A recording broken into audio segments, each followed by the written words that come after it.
Marcus ended our relationship at 11:47 p.m. on a Tuesday, exactly 36 hours before my flight to London. I had spent 8 months preparing the European expansion proposal for Henderson Digital, sacrificing weekends, skipping dinners with friends, and missing my nephew's graduation. The irony was brutal. Marcus left me because I was always working, always prioritizing the company, always choosing meetings over moments with him. He said I had become a stranger who lived for spreadsheets and conference calls.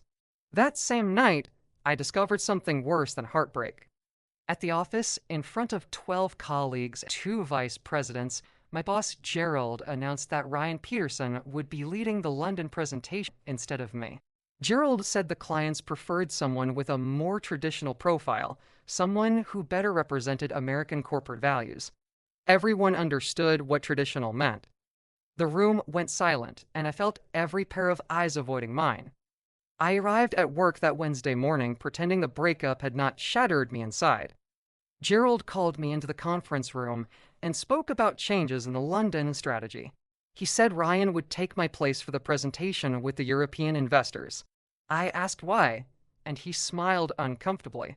He mentioned something about client preferences and company image. My 8 months of research, analysis, and planning were being handed to someone who knew nothing about the project. My story will touch you. If you have ever been or felt judged just for being who you are, or know someone who went through this, you will identify and want to follow along because the ending is impactful. Subscribe to this channel and help give voice to stories that should no longer remain silent. My name is Julian Brennan, and I was 37 years old when everything changed. I had worked at Henderson Digital for 6 years, climbing from junior analyst to senior strategist. The office occupied 3 floors in downtown Chicago, with glass walls, minimalist furniture, and motivational phrases that nobody really believed in. I specialized in international expansion, helping American companies establish themselves in European and Asian markets. My desk faced Lake Michigan, and on clear days, I could see boats crossing the water while I worked on revenue projections and cultural adaptation strategies. Marcus and I had been together for 2 years. We met at a marketing conference in San Francisco where he worked for a competing firm. He was confident, charming, and had that easy laugh that made everyone around him relax. Our relationship was good at first, filled with weekend trips to Michigan wineries, brunches with friends in Wicker Park, and lazy Sunday mornings reading newspapers in bed. But over the past year, things deteriorated. I was consumed by the European expansion project, working until midnight, traveling to client meetings across the Midwest, and bringing my laptop to every dinner date. Marcus complained that I prioritized work over us, that I was becoming distant and obsessed. He was right, but I could not stop. This project was my chance to prove myself in a company where being gay already made me work twice as hard for half the recognition. At Henderson Digital, prejudice lived in small gestures and coded language. Nobody called me slurs or made obvious jokes, but the discrimination was there, persistent and suffocating. Gerald and the other executives always chose Ryan or Bradley for high-profile presentations, saying clients felt more comfortable with. When I suggested ideas in meetings, people nodded politely and then adopted the same concepts when Ryan repeated them 5 minutes later.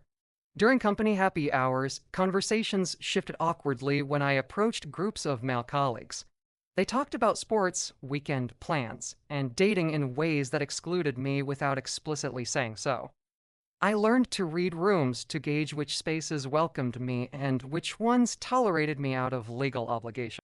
My closest work friend was Stephanie Chen from the analytics department.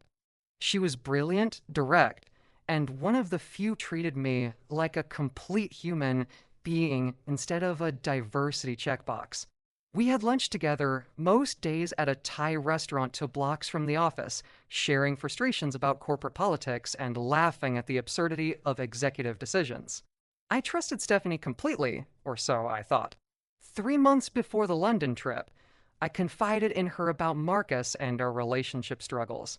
I told her how exhausting it was to hide parts of myself at work to constantly prove my competence, to work weekends while Ryan left at 5 every day and still got promoted faster. Stephanie listened sympathetically, hugged me, and promised that things would improve. 2 weeks later, I noticed changes in how people treated me. Colleagues who had been friendly became distant and formal. During a team meeting, Bradley made a comment about emotional stability being crucial for client-facing roles, and several people glanced at me. I realized then that Stephanie had shared our private conversation with others, probably framed as concern about my mental state or relationship drama affecting my work performance. The betrayal stung worse than any overt discrimination because I had trusted her, believed she was different from the others. When I confronted her in the break room, she denied everything and said I was being paranoid and sensitive. That word, sensitive, carried such weight in corporate America, especially for gay men. It meant weak, unreliable, too emotional for serious business. The European expansion project became my obsession and my escape. Henderson Digital had been trying to establish partnerships with tech firms in London, Berlin, and Amsterdam for 3 years without success. I spent months researching European business cultures, privacy regulations, and market preferences. I identified why previous attempts had failed. Henderson approached European clients with aggressive American sales tactics that felt pushy and insincere. Europeans valued relationships, long-term thinking, and subtle negotiation styles.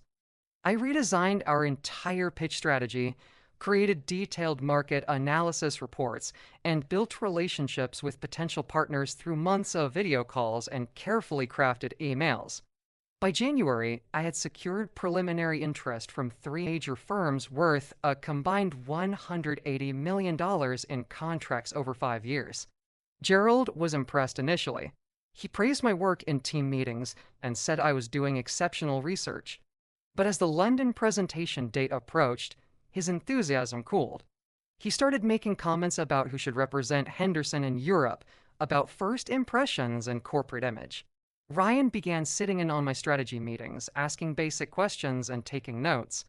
I should have seen what was coming, but I was too focused on perfecting the presentation, too naive to recognize the setup.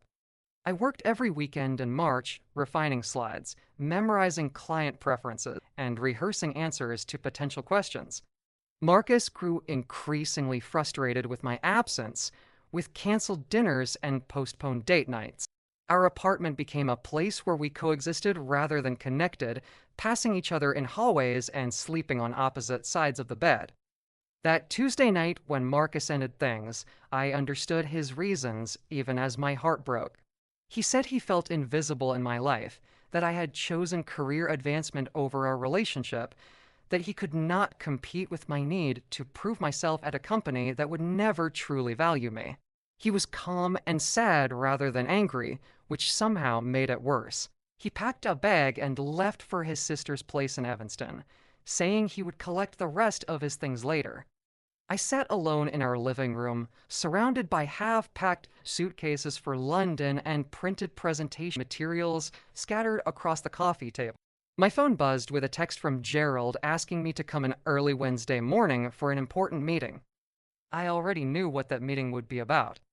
Wednesday morning arrived cold and gray, with freezing rain coating Chicago streets and black ice.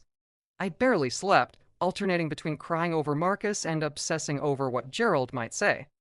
The office was quiet when I arrived at 7:30, with only a few early employees scattered across the floor. Gerald waited in the large conference room, the one with windows overlooking the Chicago River and downtown skyline. Ryan sat beside him, looking uncomfortable but not surprised. That told me everything I needed to know about how long this decision had been planned. Gerald started with pleasantries about my excellent work and valuable contributions. Then came the shift, the carefully rehearsed corporate language designed to deliver bad news without legal liability. He explained that Henderson was making strategic changes to the London presentation team. Ryan would now be the lead presenter, supporting from Chicago via video conference. Gerald said the European clients had expressed preferences for certain presentation styles, that Ryan's background in traditional corporate environments made him a better fit for these particular investors. He never said the words gay or sexuality, but the meaning was clear in how he avoided my eyes and spoke in careful, her approved phrases. I asked directly why I was being removed from a project I had built from nothing. Gerald responded with more corporate nonsense about team dynamics and strategic positioning. Ryan finally spoke, saying he respected my research and looked forward to my support from the Chicago office. The condescension in his voice was unbearable. I had spent 8 months on this project, sacrificed my relationship, worked through holidays and weekends. Ryan had attended maybe 6 meetings total, contributed nothing original, and now he would stand in front of European investors presenting my ideas as his own.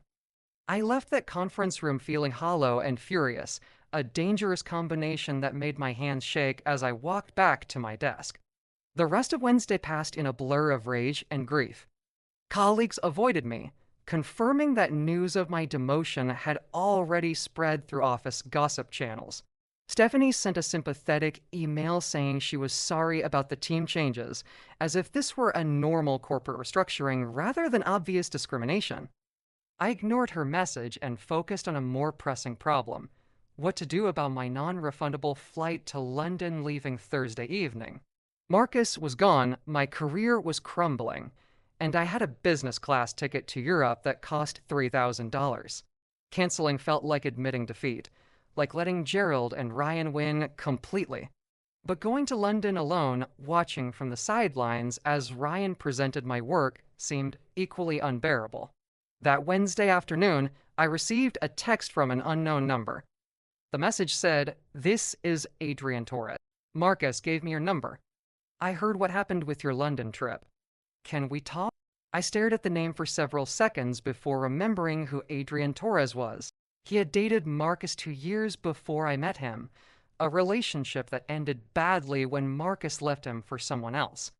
That someone else had been me, though I had not known about Adrian's existence until months into my relationship with Marcus.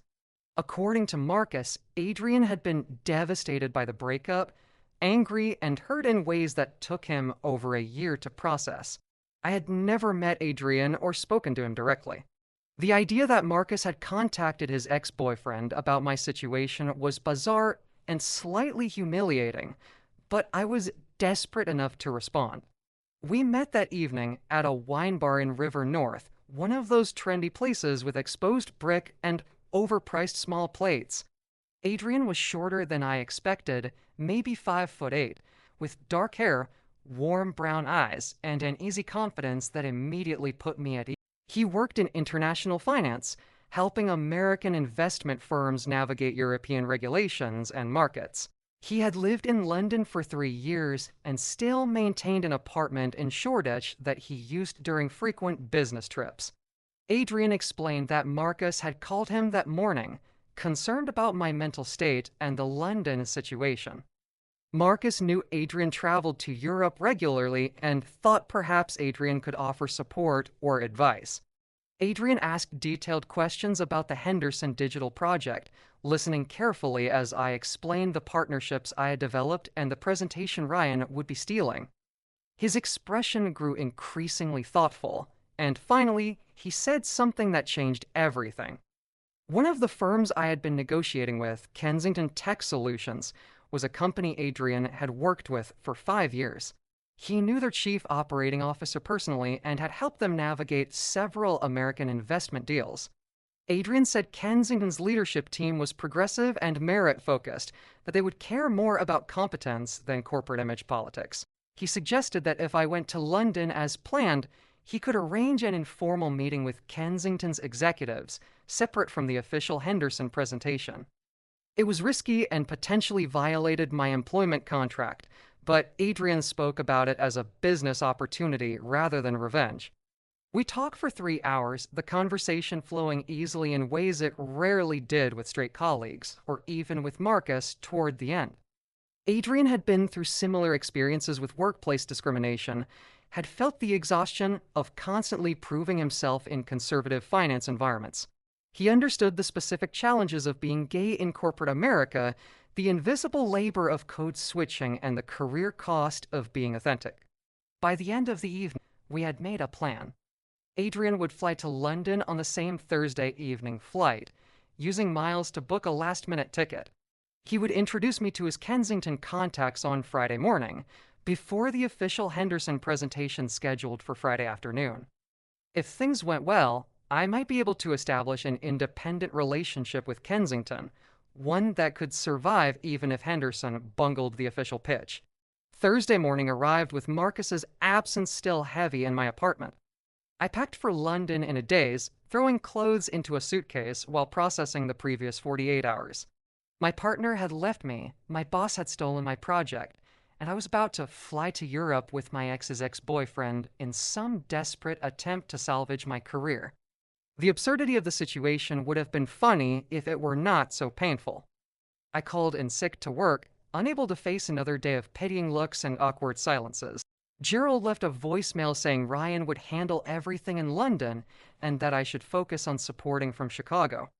The patronizing tone made me want to throw my phone against the wall. Adrian and I met at O'Hare Airport that Thursday evening, both carrying carry-on luggage and wearing business casual clothes suitable for international travel.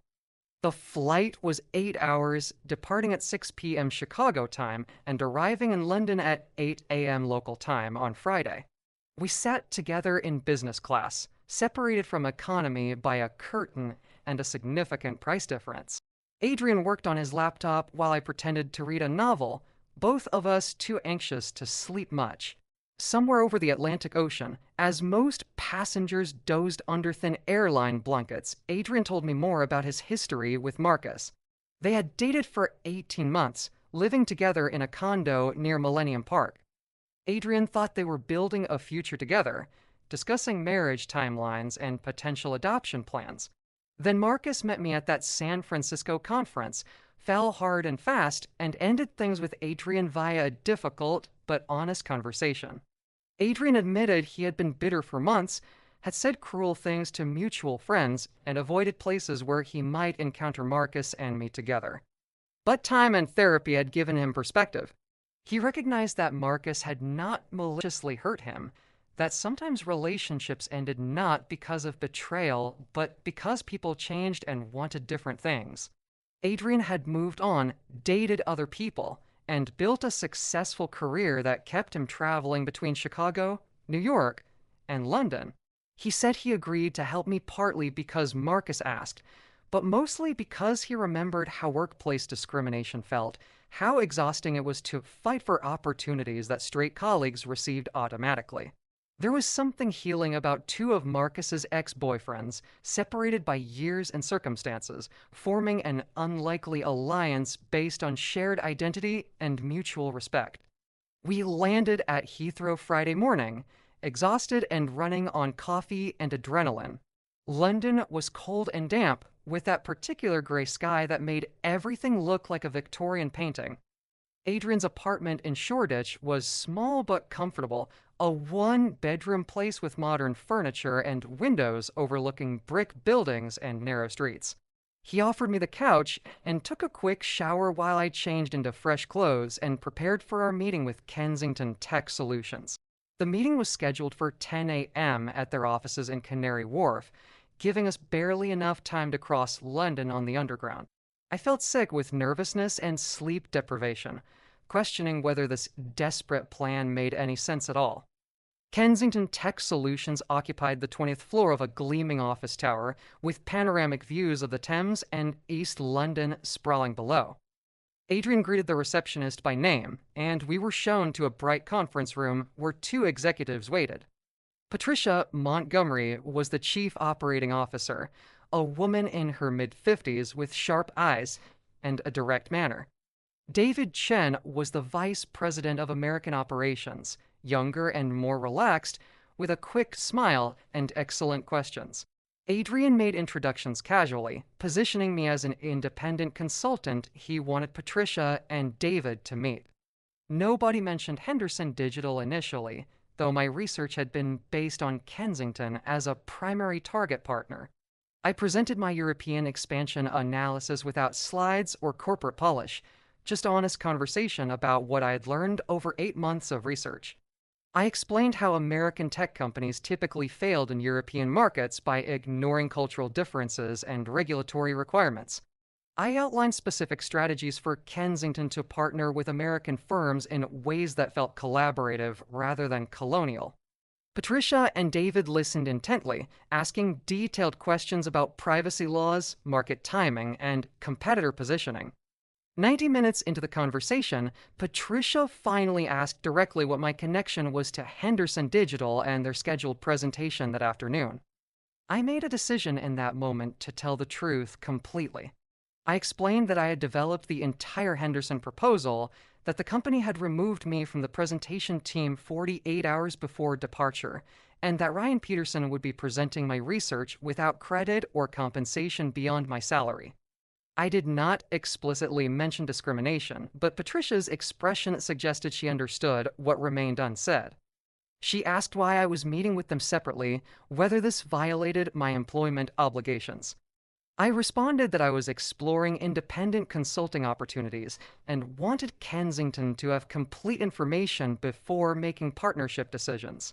The room fell silent for several long seconds. David broke the tension by saying that Kensington had been unimpressed with Henderson's previous outreach attempts, finding them aggressive and culturally tone deaf. The only reason they had agreed to this presentation was because my recent emails and research had demonstrated actual understanding of European business culture. Patricia added that if Henderson was the type of company that sidelined talented people for reasons unrelated to competence, Kensington had no interest in long-term partnership. She asked if I would be willing to work with Kensington directly, either as an independent consultant or through a different American firm. The question hung in the air, loaded with possibility and risk. If I said yes, I would be actively undermining my current employer. If I said no, I would be walking away from the opportunity I had spent 8 months creating. Before I could answer, my phone buzzed with messages from Gerald and Ryan. The official Henderson presentation was starting in 2 hours, and they were asking for last-minute client background information. The audacity of requesting my help after stealing my project was stunning. I silenced my phone and looked at Patricia and David. I told them I would be very interested in working together independently, but needed to handle some immediate complications with my current employment. Patricia smiled and said Kensington would wait to hear Henderson's presentation before making any final decisions, but that they appreciated my honesty and would be in touch next week. Adrian and I left the building feeling cautiously optimistic, though I knew the real confrontation was still coming. I spent Friday afternoon in Adrian's apartment, obsessively checking email and trying not to imagine Ryan presenting my research to Kensington executives. Henderson had the meeting scheduled for 2 p.m. London time, which meant 9 a.m. in Chicago. Gerald called twice, but I let it go to voicemail. Stephanie sent a concerned text asking if I was okay. Ryan sent nothing, which felt appropriately consistent with his complete lack of self-awareness. By 5 p.m. London time, I still had heard nothing about how the presentation went. I assumed that meant either spectacular success or total disaster, with nothing in between. Saturday morning brought clarity in the form of a furious email from Gerald. The Henderson presentation had been a catastrophe. Ryan had stumbled through slides without understanding the underlying research, had failed to answer basic questions about European regulations, and had generally embarrassed the company in front of potential partners worth nearly $200 million. Patricia Montgomery had politely ended the meeting 30 minutes early, saying Kensington needed to reconsider their partnership timeline. Gerald's email demanded to know why I had not been available to support Ryan during the presentation, accused me of sabotaging the company, and threatened disciplinary action up to and including termination. The email's angry tone revealed how badly things had gone and how desperately Gerald needed someone to blame besides himself. I responded calmly, noting that I had been removed from the project and told my support was unnecessary. I pointed out that Ryan had supposedly been chosen for his superior presentation skills and traditional corporate profile. I did not mention my meeting with Kensington or my conversation with Patricia and David. That information would come out soon enough, but I wanted to control the timing and narrative. Adrian read Gerald's email over my shoulder and laughed, saying that corporate executives always blamed individual employees for their own systematic failures. We spent Saturday exploring London, walking through Borough Market and along the South Bank, talking about career transitions and personal resilience. The city felt alive and full of possibility, so different from Chicago's frozen February streets. Sunday brought the message I had been waiting for. Patricia Montgomery emailed me directly, separate from any Henderson communication. She wrote that Kensington had decided not to pursue partnership with Henderson Digital, citing concerns about organizational competence and cultural fit. However, Kensington was very interested in working with me independently to develop American market entry strategies. They were prepared to offer a consulting contract worth $80,000 for 6 months of work, with potential for expansion into a permanent position based in their London office. Patricia asked if I would be available for a video call Monday morning to discuss details and timelines. I sat in Adrian's apartment reading that email 3 times, hardly believing what it said. 8 months of work, a broken relationship, and 48 hours of chaos had somehow led to this moment. I had lost my boyfriend and was about to lose my job, but I had also gained something unexpected, an opportunity to build a career on my own terms, free from Gerald's politics and Ryan's mediocrity.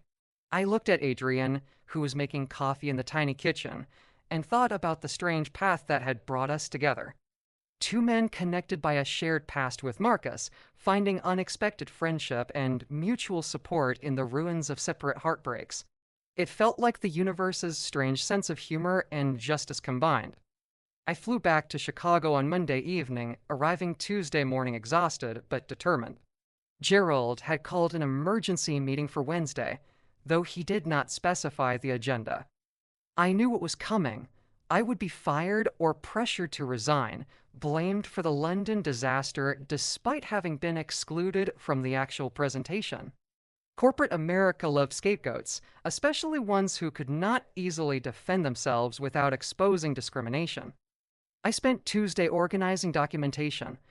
Every email showing my work on the European expansion project, every research report with my name on original drafts, every piece of evidence proving the Henderson presentation had been entirely my creation. I also consulted with an employment lawyer who specialized in discrimination cases, explaining what had happened and asking about my options.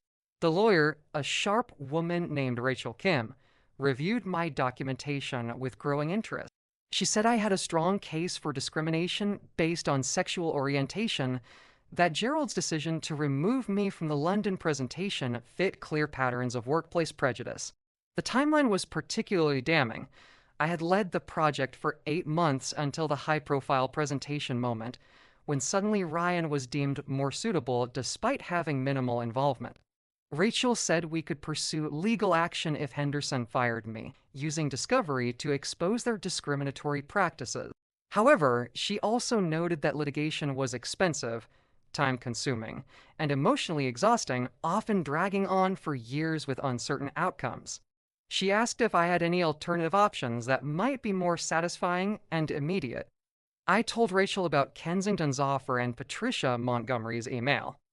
Rachel's expression shifted from professional sympathy to genuine excitement.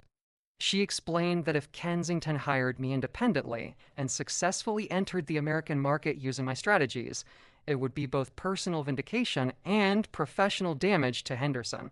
Henderson would lose a nearly $200 million opportunity they had been pursuing for 3 years, all because of their own discriminatory decision-making. It would be visible, measurable failure that could not be blamed on individual employees or market conditions.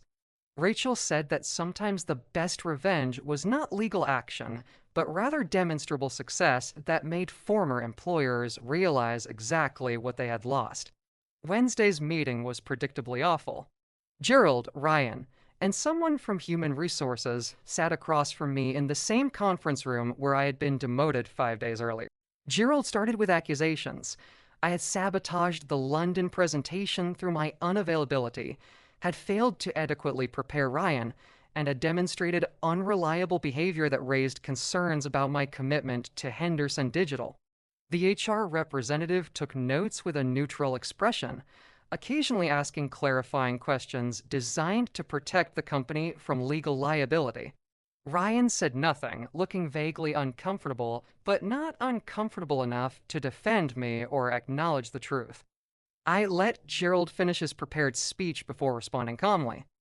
I noted that I had been explicitly told my support was unnecessary, that Ryan had been chosen specifically for his superior capabilities and presentation skills. I asked Gerald directly if he was dissatisfied with Ryan's performance in London, since that seemed to be the core complaint. Gerald's face reddened, and he pivoted to vaguer accusations about team dynamics and professional conduct. I then informed them that I had accepted a consulting position with Kensington Tech Solutions, effective immediately, and was providing 2 weeks' notice as required by my employment contract. The room went completely silent. The HR representative asked careful questions about when I had interviewed with Kensington and whether I had used company resources or proprietary information. I explained truthfully that Kensington had contacted me after Henderson's failed presentation, that Patricia Montgomery had been unimpressed with Ryan's lack of knowledge, and that Kensington preferred to work directly with someone who actually understood European markets. I provided no details about my Friday morning meeting or Adrian's introduction, only noting that my availability had become known through professional networks. Everything I said was technically true while omitting convenient details. Gerald demanded to know if I had deliberately undermined the Henderson presentation. I looked him directly in the eye and said I had done nothing except tell the truth about my qualifications and availability. Over the following 2 weeks, Henderson's situation deteriorated publicly. Business journalists started reporting that Kensington Tech Solutions, a major European firm, had rejected partnership with Henderson Digital after what sources described as an embarrassingly incompetent presentation.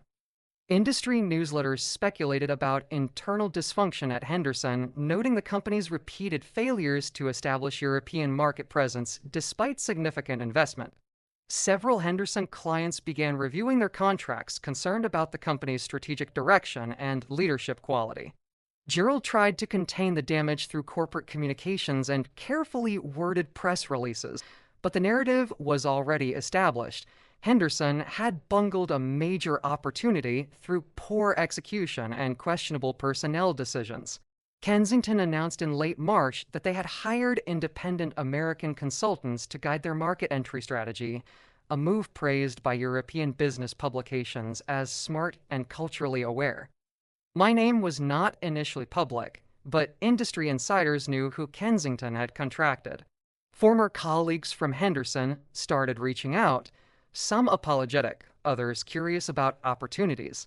Stephanie sent a long email acknowledging that she had betrayed my confidence months earlier, saying she had felt pressured by office politics and had rationalized her gossip as concern for my well-being.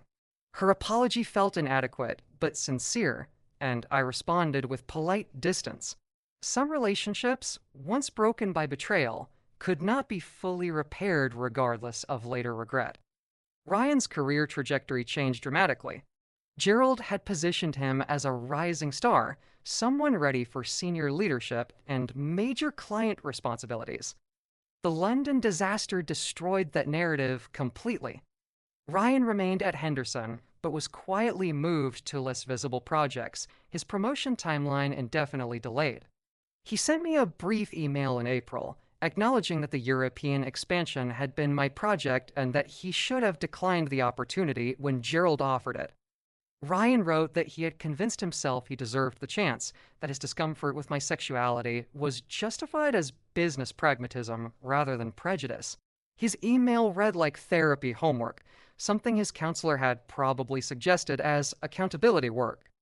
I appreciated the honesty, but felt no obligation to offer forgiveness or absolution. Gerald faced more serious consequences. Henderson's board of directors launched an internal review of the European expansion failure, interviewing employees and examining decision-making processes. Multiple people confirmed that I had developed the entire strategy, that Gerald had removed me from the presentation team without clear business justification, and that Ryan had been unprepared and unqualified for the role. The review stopped short of explicitly naming discrimination, but the pattern was obvious to anyone paying attention. Gerald was placed on administrative leave in May, pending further investigation. By June, he had quietly resigned with a severance package and non-disclosure agreement. Henderson promoted someone new to his position, a younger executive who immediately reached out about potentially repairing the Kensington relationship. I politely declined to facilitate an introduction. My work with Kensington exceeded initial expectations. The 6-month consulting contract expanded into a full-time position as their Director of American Strategy, based in London with regular travel to New York and Chicago. Patricia Montgomery became both a mentor and friend, someone who understood the challenges of navigating corporate politics while maintaining personal integrity. The $80,000 consulting fee grew into a $160,000 annual salary plus equity, more than I had earned at Henderson, with significantly better quality of life. Adrian and I remained close friends, occasionally meeting for dinner when we were both in Chicago or London. He joked that Marcus had inadvertently done us both a favor by bringing us together, though the path had been full for everyone. Marcus reached out in late April, asking if we could talk. We met for coffee in Lincoln Park on a sunny Saturday morning, both of us nervous and unsure how to begin. He apologized for how he had ended things, for not recognizing how much workplace discrimination was affecting my mental health and our relationship. He said he had been angry at my absence, but had not understood the full context of what I was fighting against at Henderson. I accepted his apology, but did not pretend we could simply resume our relationship. Too much had changed, and we had both moved on in fundamental ways. We parted as friendly EXEs, people who had loved each other once, and now wished each other well from a distance. It felt like the right kind of closure, sad, but not bitter. By autumn, Kensington had successfully established partnerships with 4 major American tech firms, generating over $220 million in projected 5-year revenue. Patricia credited my cultural research and relationship-building strategies as essential to their success. Business publications profiled Kensington as a model for how European companies could navigate American markets without sacrificing their values or operational approaches. My name appeared in several articles, identified as the strategic lead behind Kensington's expansion. Former Henderson colleagues saw those articles and understood exactly what their company had lost through Gerald's discrimination and incompetence. The message was clear without being explicitly stated. Talent and merit mattered more than prejudice and politics, and companies that forgot that lesson paid measurable costs. I think often about those 48 hours between Marcus leaving and my flight to London. How quickly everything collapsed and then reformed into something unexpected and better. The pain of that week was real and deep, the kind of hurt that changes how you see yourself and the world. But so was the growth that followed, the realization that my value was never determined by people like Gerald or Ryan or even companies like Henderson Digital. They could only diminish me if I accepted their assessment as truth rather than recognizing it as their limitation, their failure to see beyond narrow definitions of what leadership looked like. Being gay in corporate America remains exhausting in ways that straight colleagues rarely have to consider. The constant awareness of how others perceive you, the strategic decisions about when to be authentic and when to code switch, the extra work required to prove competence that others receive as assumed default. But that exhaustion also builds resilience and clarity about what matters. I learned to distinguish between people who valued me fully and people who tolerated me conditionally. I learned that sometimes losing everything you thought you wanted creates space for better opportunities you could not have imagined. I learned that unlikely friendships, like the one with Adrian, can emerge from complicated pasts and become sources of genuine support. The revenge I took on Henderson was not dramatic or violent. It was simply succeeding independently, building the career, they told me I was not qualified for, and demonstrating that their discrimination cost them far more than it cost me. Silent justice, earned through competence and resilience rather than anger or retaliation. That kind of victory feels more satisfying than any courtroom judgment or public confrontation could have been. It proves that they were wrong not just ethically, but practically, that their prejudice led to measurable business failure while my work generated measurable business success. Numbers and outcomes speak louder than any accusation or argument. I live in London now in a small flat near Regent's Park that feels more like home than Chicago ever did. I date occasionally, though nothing serious yet, still processing the Marcus years and figuring out what I want next. Adrian visits sometimes when business brings him to London, and we explore restaurants and museums together, two men who found unexpected friendship in shared history and mutual understanding. Life is good in ways I could not have predicted during that terrible week in February, when everything fell apart simultaneously and I had to choose between defeat and desperate reinvention. I chose reinvention, and it chose me back, and that has made all the difference. If my story inspired you, if you have ever felt diminished or know someone who has, subscribe to the channel and turn on notifications. Here, we share real stories of overcoming and resistance. And if you have your own story of triumph against prejudice, share it in the comments. Your experience can inspire someone going through a similar situation. Remember, your value is not defined by others' prejudice. Your talent is greater than any barrier they try to put in your way. And sometimes the best revenge is simply being who you are without apologizing. See you in the next story, which will be even more impactful.